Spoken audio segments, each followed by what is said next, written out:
Les mêmes confrères, la même composition bien entendu. Côté animation, bien sûr, il s'agit d'Ndoye Cheikh Sadibou, Madame Diallo, Mariam Kamara et Daouda Taban. Ainsi là, nous sommes donc sur le réseau synchronisé des médias audiovisuels du pays, et également la RTG et les médias privés membres de l'URTERGI, l'Union des radios et télévisions libres de Guinée, compte de cette synergie consacrée à la vulgarisation de l'avant-projet de la nouvelle constitution après les deux premiers plateaux qui ont reçu successivement Dr Dansa Kourouma, qui est le président du Conseil national de transition, et Mohamed Ali Thiam, qui est le président de la commission Constitution, loi organique, administration publique et organisation judiciaire. Nous sommes avec le troisième plateau. Lui, il est constitué d'hommes politiques et d'universitaires. Le politique, c'est bien l'honorable Boubacar Sidibé Diallo. Il est ancien membre du CNT,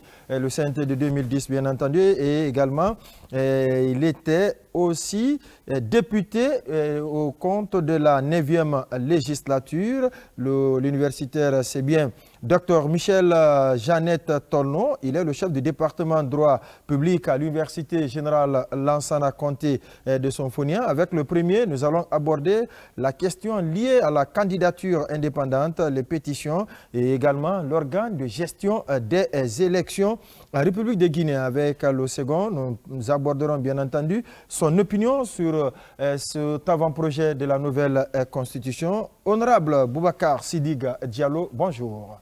Bonjour à vous et bonjour à tous les téléspectateurs. Oui, on me dit que quand les Diallo sont face au Condé, ils parlent un peu doucement, c'est ça? On n'a pas encore déjeuné. Bonjour, honorable.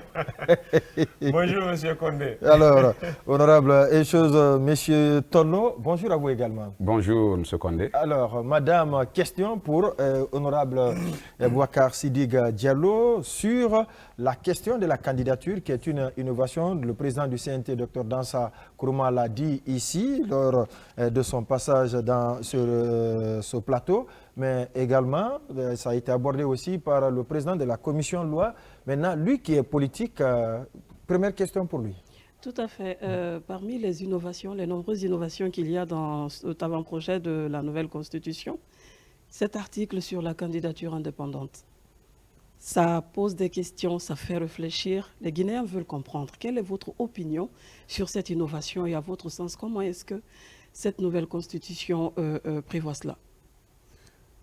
Encore une fois, merci, monsieur Condé. Je m'excuse, ma voix est un peu prise parce que je suis grippé. Mais je crois que ça fait partie des innovations constitutionnelles actuelles. Vous savez, depuis l'indépendance, on a pris la coutume que tout ce qui est politique n'appartient qu'aux groupes politiques organisés. Et que donc le citoyen qui a décidé de ne pas être dans ces groupes-là n'a pas son mot à dire. Ce qui fait que le débat, il est plus politisé. Ce qui a phagocyté la société civile dans les activités politiques, ce qui a tué l'effort des syndicats qui ont participé à libérer ce pays. Donc finalement, tout le débat s'invite autour de la chose politique. Et parce que c'est les politiques qui ont tous les droits. Ils ont, si vous voulez, la plus grosse part de décision dans le devenir du pays. Parce que celui qui en emporte la faculté des élections présidentielles locales en emporte également l'essentiel du débat national. Alors aujourd'hui, les législateurs du moment ont décidé qu'il faut aussi permettre à d'autres Guinéens qui n'ont pas voulu s'immiscer dans les activités et les instances politiques, aussi de briguer la magistrature suprême, aussi de briguer les élections nationales telles que la députation ou les élections sénatoriales. Je crois que c'est une innovation majeure importante. Le débat qui se pose aujourd'hui, c'est que la Constitution doit poser les caps, les grands enjeux, les grandes réformes, les grandes lois et prévoir les grandes institutions qui puissent nous amener à être un havre de paix dans un pays où on vit de façon harmonisée et de façon beaucoup plus lucide et fluide. Alors, le débat aux élections présidentielles, si aujourd'hui les partis politiques, de tout le parcours que vous allez voir, n'ont pas pu donner aux Guinéens les candidats dont ils rêvent pour avoir les solutions à leurs vrais problèmes, alors on ouvre la vanne. on dit tout citoyen a le droit de candidater sous réserve de parrainage. Maintenant, à ce niveau, il y a une loi organique qui va préciser cela. Maintenant, nous les politiques, on va se rapprocher du CNT pour les éviter aussi de faire une loi qui risque de vider de son contenu l'idée de la candidature indépendante. Parce qu'elle peut être posée sans que les conditionnalités soient accessibles. Non seulement, mais quand on dit parrainage et qu'on dise, bon, vous savez, dans d'autres pays, les parrains, c'est les élus locaux. Ouais. Et si on remet le même modèle en Guinée, ça fait foirer l'esprit de la candidature indépendante parce que les élus locaux appartiennent à des groupes politiques organisés qui, pour la plupart, ne veulent pas qu'il y ait la candidature indépendante. Pourquoi dans d'autres pays ça prospère et ici ça ne prospère pas? Est-ce qu'on n'est pas en train de faire un préjugé? Non, parce que vous savez, la politique... à Dakar, c'est comme cela. Oui, vous savez, la politique, Sénégal, j'allais dire. La politique, c'est comme l'éducation sociale. Ça part du vécu pour être codifié et transformé en loi. Maintenant, si quelqu'un a toujours vécu dans le chaud et que donc le reflet de ses besoins est conforme à ce qui s'accommode à la chaleur, et vous êtes dans le froid, vous copiez le même modèle pour donner ça, codifier ça comme principe. Ça ne marchera pas. Vous comprenez l'idée? D'accord, oui. Donc, c'est alors, un peu comme ça. Honorable Diallo, on parle bien sûr des élections, candidature indépendante. On ne peut pas parler des élections sans pour autant parler justement de l'organe de gestion des élections. On parle ici de l'organe technique de gestion des élections. Selon vous, quel pourrait être le profil le plus adapté aux réalités politiques guinéennes pour parler justement de l'organe de gestion technique des élections? Très bien. Vous savez, la Guinée, dans ce sens-là, a connu une histoire. Des gens ont été blessés, il y a eu des manifestations, des gens sont morts pour réclamer une commission électorale indépendante. C'est-à-dire pour sortir des griffes de l'emprise du gouvernement dans le cadre de la gestion du processus électoral, de son organisation et la proclamation des résultats provisoires. Ça a été acquis de longues luttes. Mais l'erreur qu'on a eu à faire dans le parcours politique par rapport aux différentes CENI, c'est de dire qu'en mettant une parité entre les deux acteurs en face, on aurait réglé le problème de la transparence. Alors on prend la parité 10-10, société civile, État et partis compétiteurs, on les met ensemble, on vous produit un résultat que tous les acteurs politiques de l'opposition contestent substantiellement. Alors, j'ai toujours dit ça, quand vous êtes sociétaire d'une entreprise, vous êtes actionnaire à 50%, vous en emportez le gain, les revenus à 50% de vos dividendes.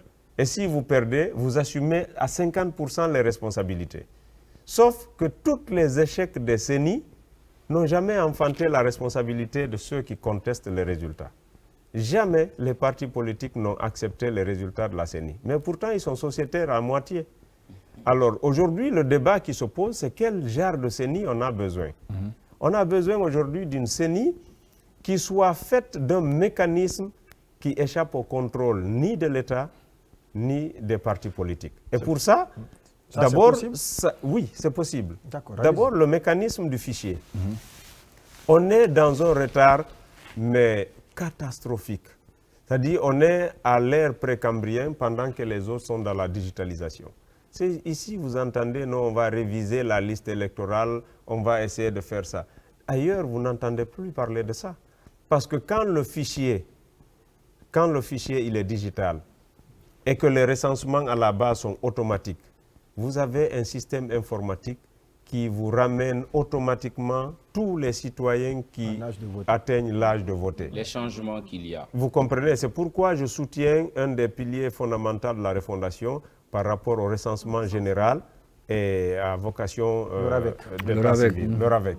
Je soutiens ça essentiellement parce que quand ce fichier-là, il est établi, et qu'il appartienne à la Guinée. Vous savez, toutes les fois qu'on a eu des fichiers, on vous dit, oui, il y a telle société. À un moment même, on dit que la société privée est partie et qu'ils ont gardé les clés. Donc la CENI et le gouvernement guinéen n'avaient pas accès aux fichiers de sa population. C'est honteux. Alors, quand un acteur politique se bat pour maintenir ce statu quo, c'est qu'il nous tire en bas. Aujourd'hui, le problème de la fiabilité de cette structure est d'ordre technique. On met des gens capables de gérer ce fichier. Et de l'autre côté, on trouve aussi le mécanisme pour parfaire les contentieux et les problèmes électoraux. Et ça, il y a des cadres qui ont fait... Vous savez, le droit électoral, il s'enseigne. C'est toute une discipline. Il y a aujourd'hui des Guinéens qui sont spécialisés dans la gestion du processus électoral. On n'a pas besoin de politiciens ou d'hommes d'État ou des gens qui s'estiment être sous l'emprise du chef pour pouvoir assurer la transparence dans le processus électoral. Donc une CENI technique, un organe technique, oui. Maintenant, comment les gens seront choisis, c'est pourquoi les lois organiques qui viendront compléter l'idée constitutionnelle, c'est essentiel de participer à ce débat et de partager les expériences. Parce que l'idée constitutionnelle peut être très bonne, mais que la loi organique qui définit les attributions, la composition, les structures et tous les détails du fonctionnement de l'idée soit complètement biaisée. D'accord, on va se tourner vers le second invité. Il s'agit de Dr Michel Jeannette Tolno, chef du département droit public à l'Université générale Lansana Conté de Sonfona. Oui, Taban, question donc pour docteur, son opinion justement sur cet avant-projet de la nouvelle constitution. Alors monsieur l'universitaire, gardez bien le micro. Oui, justement, voilà, cet avant-projet de la nouvelle constitution a été quand même un débat partisan, c'est-à-dire de toutes les composantes de la nation guinéenne. Au CNT, ils sont suffisamment représentés. Le CNT, à travers ses conseillers nationaux, s'apprête également à aller à l'intérieur du pays. Et ce plateau est un des canaux de cette communication diversifiée. Quel est votre avis sur cet avant-projet que vous avez certainement lu, parcouru à plusieurs fois? Merci beaucoup, M. Condé. Et en ce qui concerne mon opinion par rapport à cet avant-projet de la Constitution, je l'ai lu. J'ai relu cet avant-projet, les 205 articles de cet avant-projet de la Constitution, et je profite par là pour vous dire que c'est un texte qui est bâti sur 3 grandes parties, et qui est précédé d'un préambule, avec ces parties des subdivisions en titres, sous-titres, mais aussi pour une totalité de 205 articles. Et à la lecture, j'ai des observations suivantes. La première des choses, en la forme, c'est que c'est un texte qui est bien soigné, bien écrit. Et au fond, je dirais que les rédacteurs de ce texte constitutionnel ont fait des efforts énormes, non seulement de la prise en compte des aspirations profondes de nos populations. Et en plus de prendre en compte de ces aspirations profondes, il y a un effort réel également de proposition, de réforme, d'innovation et en matière institutionnelle, mais aussi en matière d'encadrement de ces institutions. C'est vrai, quand je parle d'innovation, j'ai suivi le président du CNT, j'ai suivi Cham sur cette question, mais j'insisterai sur des organes d'appui à la gouvernance démocratique et qui sont de véritables innovations. Sinon, pour le reste, moi je dirais qu'il y a eu un renforcement, une consolidation des acquis des précédentes constitutions. Alors, en ce qui concerne ces organes ou ces institutions d'appui à la gouvernance, je dirais que cela faciliterait dans notre État, dans notre pays, l'ancrage démocratique à travers cette réforme globale. Et d'autres innovations en matière d'encadrement de ces organes qui sont institués dans l'avant-projet de la Constitution, c'est le fait de verrouiller ce qu'on appelle les tentatives à l'instrumentalisation négative de nos tests. Vous le savez, dans l'histoire de notre pays, la seule constitution qui a eu l'honneur de ne pas être touchée, je parle bien sûr après les transitions démocratiques, c'est la loi fondamentale de 90 qui a fait 10 ans avant d'être touchée en 2001. Donc ça a permis ce qu'on appelle le rodage de nos institutions.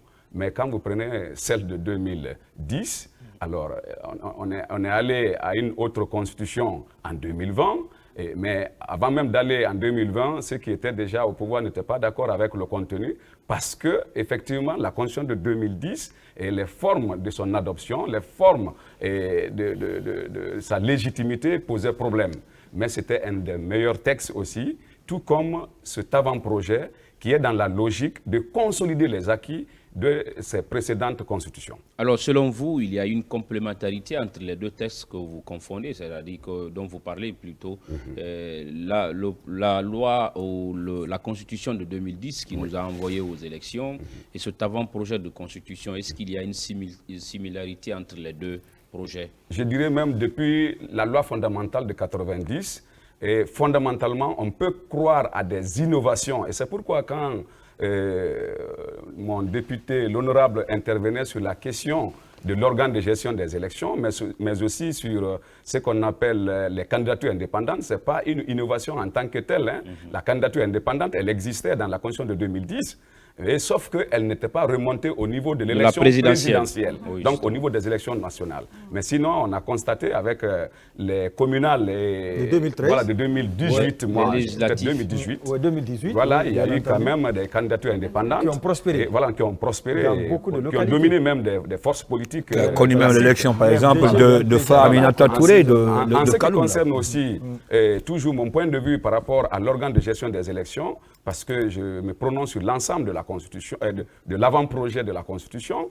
En ce qui concerne l'organe impartial, j'ai soutenu ma thèse sur les organes de gestion des élections en droit guinéen et ivoirien surtout, et en matière de l'ancrage démocratique. Donc, je pourrais dire que le député a trouvé effectivement le problème. Il ne s'agit pas d'avoir un organe technique. Une loi organique existe en la matière qui proposait un organe technique de gestion des élections, mais que les politiques ont rejeté. Il est là, il est assis, il peut témoigner. À cause du climat de confiance. Bien sûr, mais surtout à cause de la loi qui pouvait compléter ce qui était prévu dans la Constitution. La Constitution de 2010 prévoyait une CENI. Une CENI, ce n'est pas le ministère de l'administration. C'est un organe indépendant. Mais la composition posait problème. On a peut-être vu les bisbilles avec la loi sur la parité, la composition de cet organe, de cette institution. Mais ce qu'il y a comme solution, peut-être à proposer aux constituants guinéens pour renforcer, parce que les lois organiques viennent éclairer la Constitution, viennent compléter la Constitution, c'est de dire que la composition ne doit plus inclure les membres ou les ressortissants des partis politiques. Il n'y a plus de représentation des partis ou des forces politiques puisque vous, vous avez soutenu dessus, quelles sont les faiblesses que vous avez pu ressortir en comparant certainement l'OGE de la Guinée à celui de la Côte d'Ivoire? Les faiblesses relevées sont très nombreuses. Alors, moi, je ne vais pas rentrer dans ce débat ici parce que ce n'est pas l'objet de mon invitation, mais j'aurais peut-être voulu... question d'éclairage, voilà, c'est important. L'une des faiblesses, c'est le fait d'associer les politiques dans la prise des décisions. Alors, la CENI était bâtie sur le fait que 50% mouvance présidentielle, 50% opposition. Alors, les politiques venaient...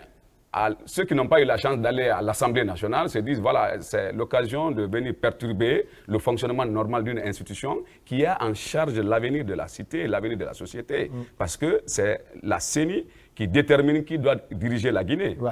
Alors, donc, ces débats inutiles, mais aussi ces querelles pour la conquête et la maîtrise, le contrôle même de l'organe, et c'est déjà une faiblesse. Mais aussi une autre faiblesse, c'est que les moyens mis à la disposition de cet organe, il n'y avait pas de contrôle. Et j'ai lu un article de presse d'un de vos collègues de l'INX qui dit « Depuis 10 ans, depuis l'institution de la CENI, 10 ans et même après, la CENI n'avait fait l'objet pas d'audit, ni interne, ni externe. » Là, c'est terrible. Pour une institution qui absorbait pour une seule élection, je vous donne les statistiques de l'élection présidentielle de 2020, où le contribuable guinéen a mis 335 milliards de nos francs.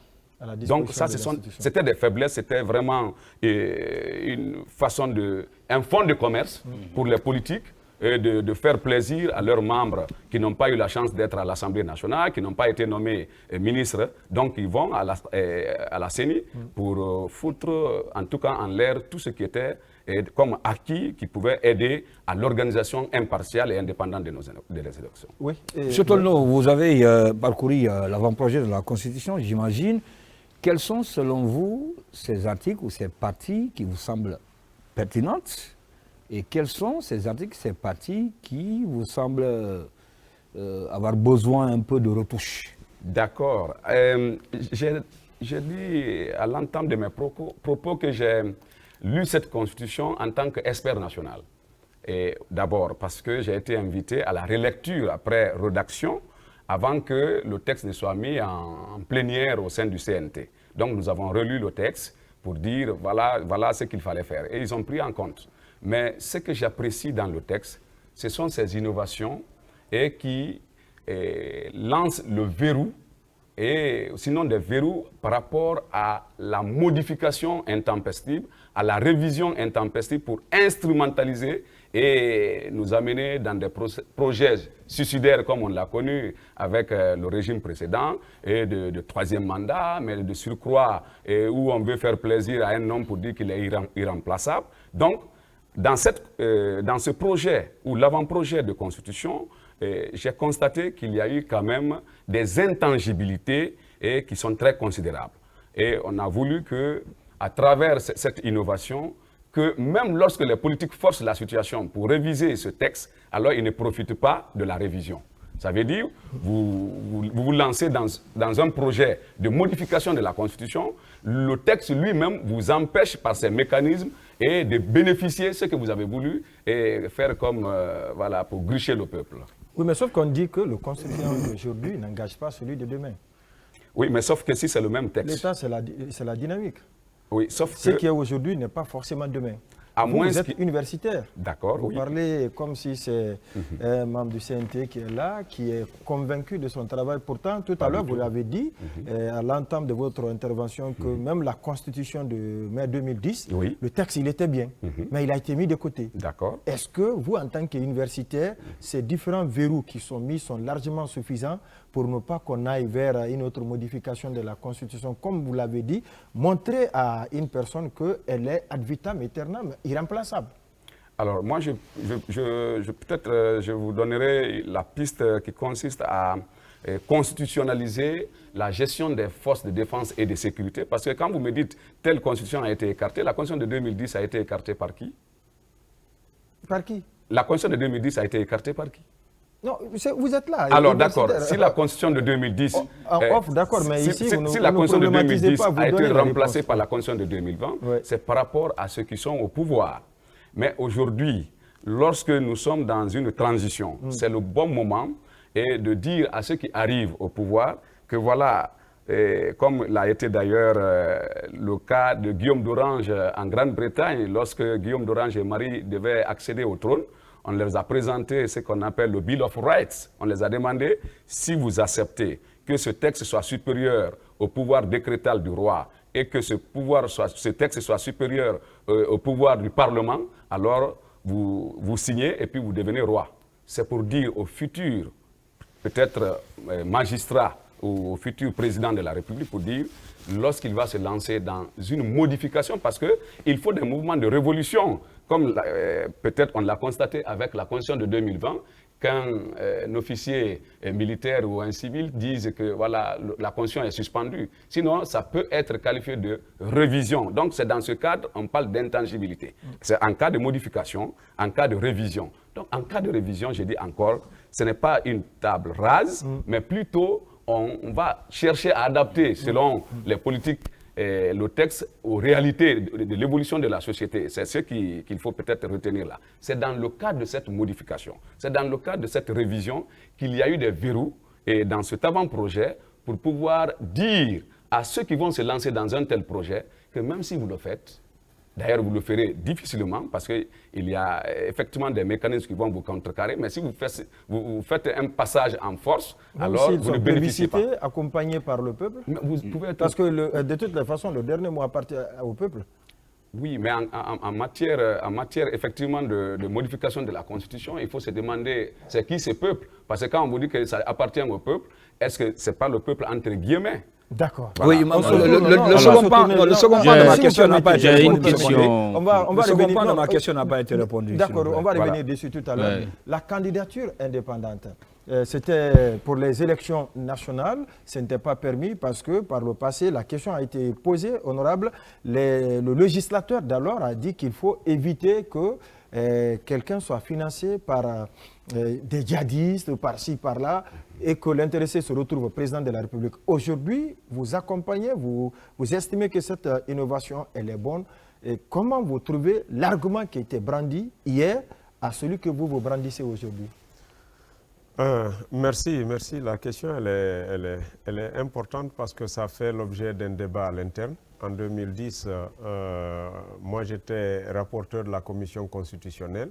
Le débat s'est posé. Depuis 2010, on voulait aller à la candidature indépendante. Mais les gens ont dit oui, mais après les gens peuvent aller, ils vont venir sous l'influence des cartels de drogue ou bien des groupes de vente d'armes, venir avec tous les fonds. Mais qu'est-ce qui nous a franchi de ça dans un parti politique? Lorsqu'un gars qui a des milliards vient dans un parti, il prend le contrôle du parti. On a vu des partis s'acheter et se vendre ici à coût de centaines de millions. Si un milliardaire vient, il peut prendre le contrôle du parti, il peut être candidat. Donc ce n'est pas un verrou en soi-même. Tout à l'heure, vous avez posé la question à docteur par rapport à certaines garanties de la fiabilité constitutionnelle. Mettez les meilleurs textes. La Guinée a parmi les meilleurs textes du monde. Les mécanismes sont souvent biaisés par l'effet de l'homme, et souvent toutefois. Et les révisions constitutionnelles ou les changements de constitution l'ont été par l'aide même de ceux qui devaient être des contre-pouvoirs. Vous savez, lorsqu'il y a un phénomène, ici les faits dépassent les prévisions de droit. Dans le droit constitutionnel, les faits évoluent plus que les prévisions du droit. Ouais. Et on n'a pas un débat national pour pouvoir être au niveau des faits dans la compréhension du concept en termes de droit. Il y a eu un changement constitutionnel pour venir à la 4e République. Et les gens se mettent à dire catégoriquement 3e mandat. Et les autres substantiellement premier mandat de la 4e République. Ouais. Et il n'y a pas eu un débat entre ces deux blocs pour dire qui avait raison sur un point de vue légal et juridique pour établir et acter ce phénomène-là. Et je crois qu'avec mon frère, on a pris l'initiative d'ouvrir des débats au niveau des universités pour qu'au moins nos enfants ne soient pas perdus comme les politiques nous le font aujourd'hui avec la société. Ceci étant, aujourd'hui, la candidature indépendante, elle donne la faculté à un Guinéen qui a voulu s'affranchir de l'emprise politique pour pouvoir briguer la magistrature suprême ou les hautes instances au niveau sénatorial ou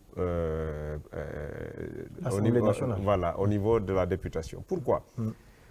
Posons-nous la question, pourquoi aujourd'hui la société civile se fait aspirer par la politique?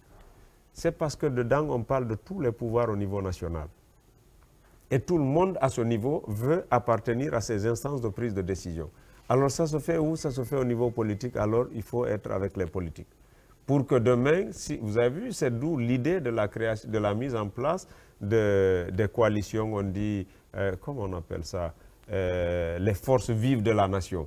Et vous avez vu, dans l'histoire politique de la Guinée, quand il y a eu la création des forces vives de la nation, dans les années 2007-2008, ça a enfanté quoi? Des gouvernements d'union nationale, où les syndicats, les partis politiques, la société civile, tout le monde se retrouve. Alors c'est devenu un gâteau à partager, il ne faut pas s'en éloigner. Et donc les politiques disent non, toutes les candidatures aux élections nationales doivent rester à notre niveau. Donc ça devient un marchandage. Quand on ouvre, il y a un penseur qui disait, mettez la lumière au peuple, chacun y trouvera sa voie. Aujourd'hui, on ouvre la vanne, chacun peut candidater, aux Guinéens de choisir, aux lois de donner la faculté, est-ce que oui, tel peut être candidat ou non. 5 minutes nous séparent de la fin de ce 3e plateau. Oui, une question pour madame et une autre pour... Oui, Pindoy qui dit que sa question n'est pas répondue. Allez-y. Les futures lois organiques qui doivent encadrer cette candidature unique, par rapport aux préoccupations d'avant, quelles sont vos suggestions? Alors, mon premier souci, c'est d'abord de tirer l'attention du président du CNT. Ouais. Aucune constitution n'est mauvaise. Donc aujourd'hui, si le débat porte pour dire qu'est-ce que vous pensez de la constitution, la réponse, elle est automatique, elle est bonne. Pourquoi? La constitution ne crée pas de pont, ne fait pas de route, ne vous fait pas manger. elle consacre des facultés, des libertés, des institutions et un fonctionnement pour la protection de ceux qui vivent et s'établissent dans le territoire. Point barre. Et c'est comme ça dans tous les pays du monde. Vous ne verrez pas une constitution qui dit on doit entrer en guerre avec tel ou tel. Vous comprenez? Donc, substantiellement, tout ce qui est dedans est censé être bon. Maintenant, la constitution, c'est comme une bouteille de sirop. C'est pour votre alimentation, mais sauf que vous ne pouvez la consommer que lorsque vous diluez avec de l'eau. Alors l'eau, c'est les lois organiques et les simples lois. Tout à fait. Maintenant, si ce mélange, lors de cette dilution, vous mettez plus d'eau que de sirop, vous n'avez pas la boisson que vous voulez. Si vous laissez le sirop trop concentré, vous n'avez pas la boisson que vous souhaitez. Donc, il faudrait que le mélange soit fait de sorte que ça puisse servir aux consommateurs. Donc, les lois organiques, c'est là l'enjeu du travail du CNT aujourd'hui. S'ils ratent dans les lois organiques, c'est les lois-là qui établissent la composition, les attributions, le fonctionnement, les budgets, de tout ce qui a été annoncé dans la Constitution. S'ils ratent là-bas, c'est comme s'ils ont pris la Constitution, ils l'ont chiffonné et ils l'ont mis dehors. Donc aujourd'hui, le fondamental du travail du CNT, c'est là-bas. C'est pourquoi j'appelle tous les politiciens d'oublier leur positionnement politique et de s'inviter dans le débat lors de la rédaction des lois organiques, de venir apporter leurs expériences et renforcer le mécanisme légistique. Et tous les académiciens d'ailleurs. C'est pourquoi Docteur et moi, et une équipe aussi de cadres, on a décidé de tenir des séries de conférences dans les universités pour expliquer d'abord la Constitution, l'enjeu de la Constitution et notre rôle pour ce qui doit être notre Guinée de demain. Vous le faites par cooptation ou bien c'est pour bien servir? C'est ouvert à toutes les personnes ressources. On a besoin de tout le monde, les médias, tous ceux qui peuvent apporter une réflexion pour apporter la contribution au CNT. Vous savez, c'est facile de critiquer, mais la construction est extrêmement difficile. J'ai appartenu à 2 législations, je sais à quel rythme et à quel poids, à quelle pression sont soumis les membres du CNT ou les députés. Donc, j'ai le devoir quand même, par acquis de conscience, de participer à aider à passer ce cap-là. Oui, donc votre question qui n'était pas honorable. Alors ma question c'était de savoir, parce que je ne sais pas si tout est rose dans l'avant-projet de la Constitution, selon vous, est-ce que vous pensez qu'il y a des parties qu'il faudra forcément revoir, des retouches, toiletter, oui, dans la proposition? Monsieur Ndoye, j'ai peut-être bloqué la marge de manœuvre de mon intervention à cet effet. Quand j'ai dit, j'ai été coopté comme expert national pour la relecture. Si mes propositions et mes suggestions avaient été prises en compte ou ont été prises en compte, et je ne trouve pas à redire ce que j'ai accepté pour dire voilà, ça a été accepté. Donc là, je suis un peu bloqué. Mais je veux peut-être un avis par rapport à la restriction faite compte tenu de l'âge de candidature à l'élection présidentielle, qui fait d'ailleurs débat dans la cité. Peut-être on aurait voulu que le CNT revoie un peu la formulation de cette disposition, parce que, encore une fois, quand vous dites c'est la démocratie, je ne vois pas une jurisprudence, je ne vois pas cette expérience qui nous écarte, qui permettrait d'écarter les aînés, les seniors, et dans la course à la magistrature suprême. Attention. Et ça, c'est un point de vue. Aux États-Unis, on vient de voilà, un président qui est au-delà de 70 ans. Oui, 78 ans, pour être précis. Donc, ça, c'est un premier pas. Mais pour compléter la question de madame, qui est, par rapport aux suggestions, par rapport aux candidatures indépendantes, moi, je proposerais dans les futures lois, peut-être organique ou loi ordinaire, parce que c'est pour une question de parrainage, ça ne peut pas faire l'objet d'une loi organique. Alors, pour les questions de parrainage, il faut donner le choix entre être parrainé soit par les élus locaux. Si ça coûte cher, comme il le dit, ils vont être à la solde des politiques. Alors, il faut quand même ouvrir le parrainage au niveau d'un certain pourcentage des électeurs inscrits et régulièrement sur nos listes électorales. Alors, moi, je voudrais poser la dernière question. Justement, honorable Diallo, pour vous, l'indépendance dans la candidature est-elle une, économie du temps, de l'énergie ou des moyens? L'indépendance Dans la candidature indépendante, indépendante. oui, justement, est une oui. économie du temps, de l'énergie et des moyens, selon vous? Il y a aussi cet impact qui est très important, parce qu'à ce moment, le candidat n'a pas besoin de s'installer dans toutes les villes, faire ce que les partis politiques font. Avoir des militants. Mais également, le candidat peut être porteur d'un idéal. Par exemple, vous pouvez voir des candidats qui disent si on développe les chemins de fer et qu'on développe l'énergie, on assoit le développement durable. Un candidat peut venir avec seulement ce programme-là. Ouais. Vous avez vu aujourd'hui le handicap au niveau de la sphère politique. C'est pourquoi je félicite l'équipe du CNT qui a mis le débat obligatoire des candidats aux élections présidentielles. Obligatoire. Et j'ai souligné le terme obligatoire. Pourquoi? En Guinée, ici, le débat politique il n'existe pas. Non. Il y a les injures politiques, il y a les positionnements, parce que personne n'a quelque chose à vendre. Prenez dans un parti un président, vous lui posez une question. Quelles sont les réformes que vous voulez aménager dans le cadre de la sécurité? Vous prenez son vice-président le plus proche, vous les mettez dans des salles différentes, ils vont écrire des thématiques différentes. Parce qu'il n'y a aucune logique, il n'y a aucune idée, il n'y a aucun concept dans les partis. Ouais. Alors, la candidature indépendante, d'abord, tu n'as aucune structure à la base. Donc, la seule chose qui va te faire vivre dans l'opinion, ce sont tes idées.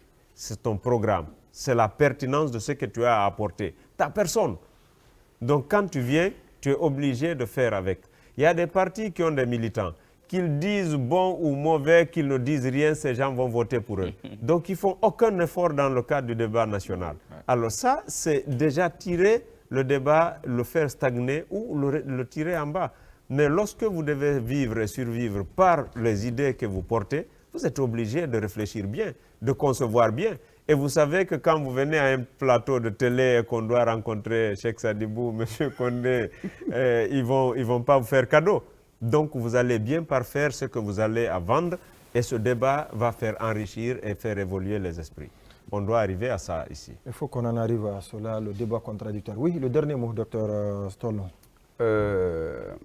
C'est le souhait d'inviter le peuple de Guinée à adhérer à cette opérationnalisation de la réforme globale à travers l'avant-projet de la Constitution.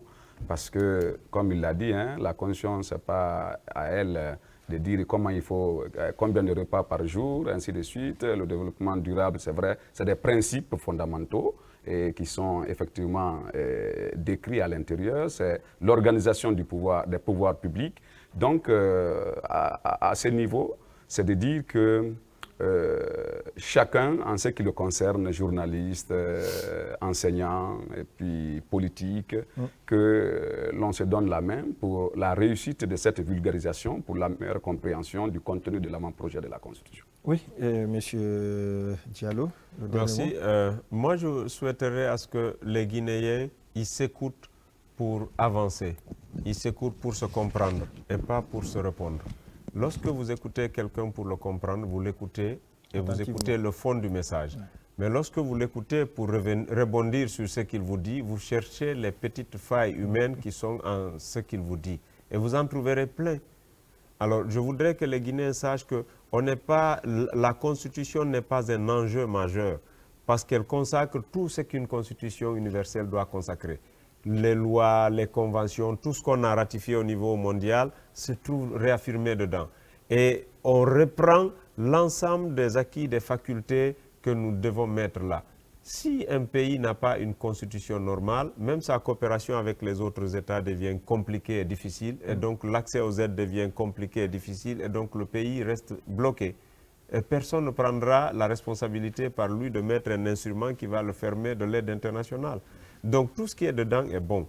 Maintenant, aujourd'hui, c'est de regarder dedans ce qui doit être dilué pour qu'on puisse apporter notre contribution et aider le CNT à parfaire ce qui doit être notre couverture nationale.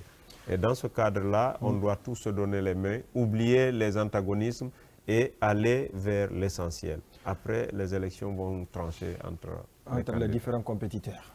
Honorable Boubacar Sidig Diallo, merci donc à vous aussi d'être passé sur ce plateau de la synergie dédiée à la vulgarisation de l'avant-projet de la nouvelle constitution. Je rappelle que vous êtes acteur politique, vous avez même été membre du CNT de 2010 et également député de la 9e législature. Merci à vous également, Dr Michel Jeannette Tolnon. Vous êtes universitaire, chef de département donc, de droit public à l'Université générale Lansana Conté de Sonfonia.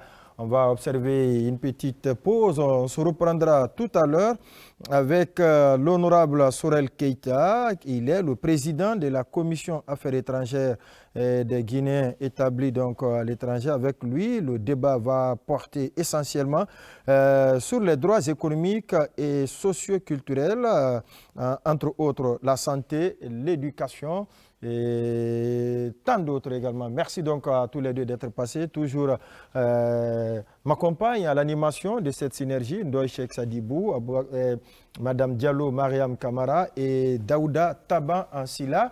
À vous la régie, le temps pour le 5e invité est de s'installer.